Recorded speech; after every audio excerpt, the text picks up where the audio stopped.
you're trying to force this culture onto a person who's still trying to find their own identity.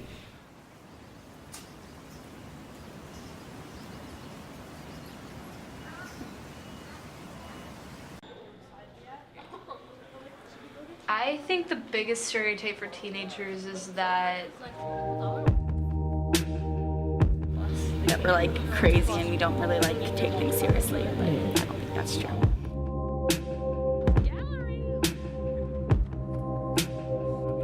Hooligans, they're all smoking and drinking and driving. We're lazy and we're nasty. Just that we're reckless and we're unintelligent.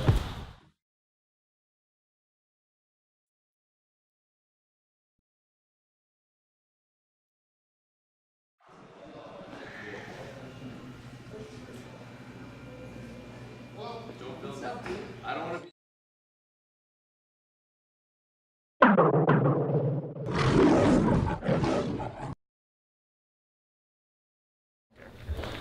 I'm Carson McCormick. I'm a grade 12 student at OT. And my name is Claire Hillis, and I'm a grade 12 student at OT too. No, it's fine. Social media is like known to be a large factor in teenagers' lives. How has it impacted you guys specifically? If you want, I can go first. Yeah, you can start. I was just gonna say, I think it impacts a lot of people in Oakville just because people feel the need sometimes in certain situations to express themselves over social media. Rather than just being who they are, I guess. They define themselves with pictures and statuses and things. It gives people a lot more like, what's the word? It makes people a lot more like self-conscious about themselves. I post what I like and what I want people to view me as. I don't think people influence me. Kind of you looking at whatever it's going to be, like an Instagram page of this beautiful girl who has this great body, and I was addicted to like social media and everything.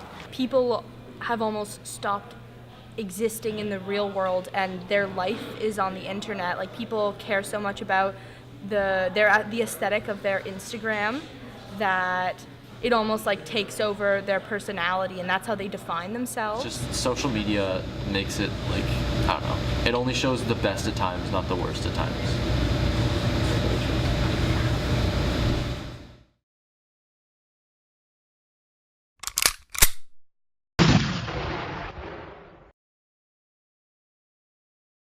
I'm Corey McDermott, the first.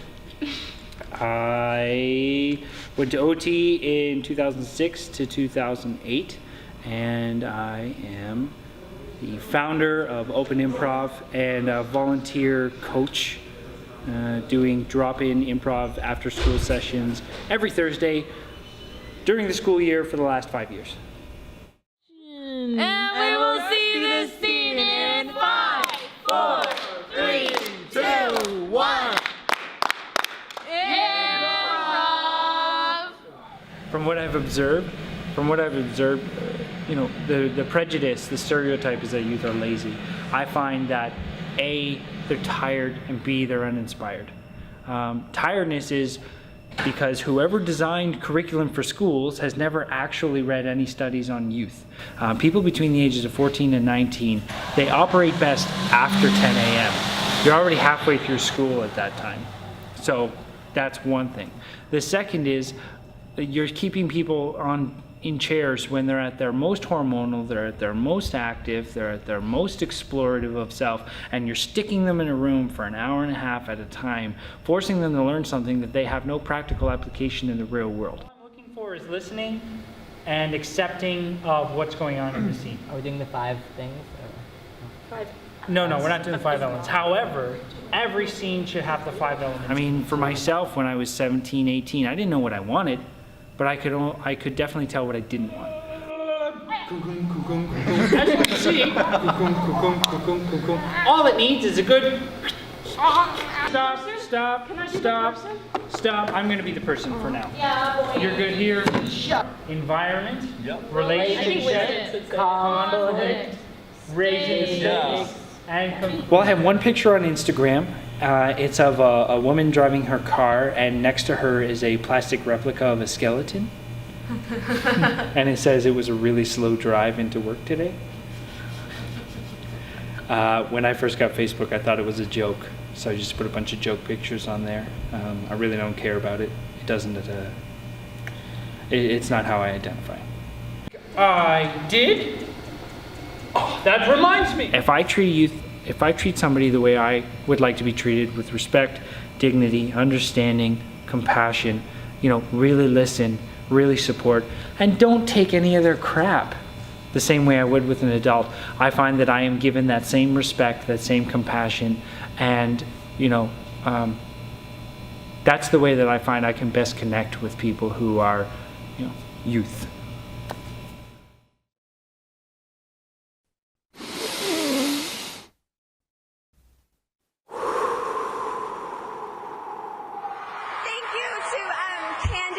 Teen Choice Awards for the Style Icon Award. It really means a lot to me, and fashion has always been something I've loved to experiment with. It gives us all a chance to express ourselves and our own personalities. If you have to go to school, then you must at least look cute for school. You don't wear sparkles? Oh, you're gonna. No. Ripped jeans and a tank top got her sent home from school. Well, today hundreds came out to support a London, Ontario student who was told to cover up. It's the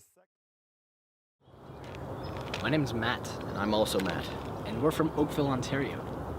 And I fuck with my image. When I think of aesthetic, I think more along the lines of, if I had one word to describe you, this is what it would be. Do you feel like that the way people view you changes how you dress or how you live your life in any way? Me? No, I'm a badass.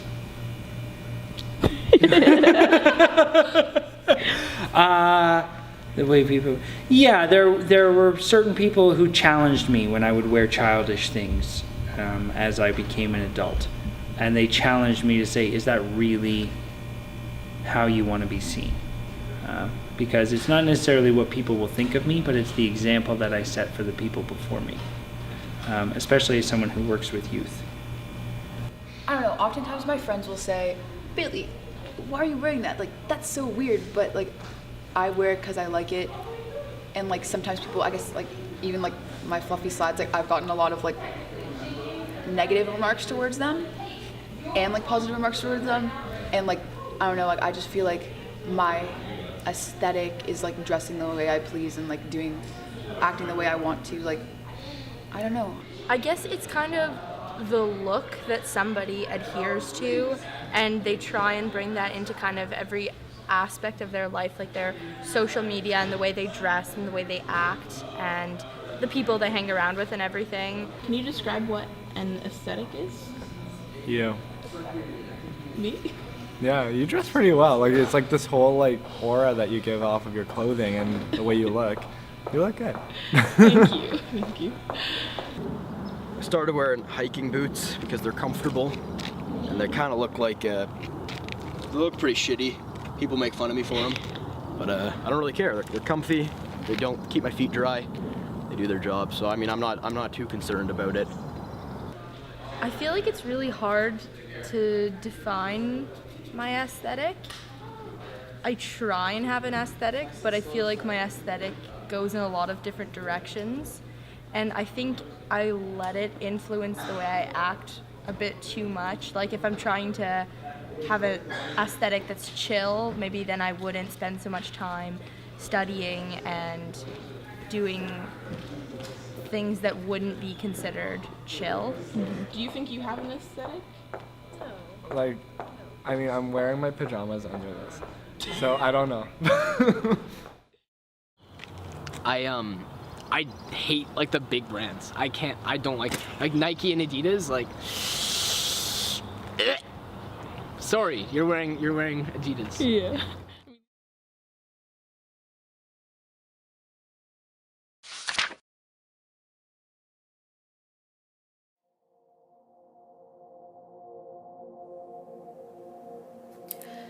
Today, I found a friend. who knew everything that I felt. They knew my weakness and my problems I've been dealt. They understood my wonders and listened to my dreams. They listened to how I felt about life and love and knew what it all means. Not once did they interrupt me or tell me that I was wrong. They understood what I was going through and promised they'd stay along. I reached out to this friend to show them that I care, to pull them close and let them know how much I need them there. I went to hold their hand, and I realized this perfect friend I found was nothing but a mirror. We just want to be ourselves, even though we might not know who that is yet. When you're a teenager, you're really just finding your way through life. It's such a hard time to figure out who you are.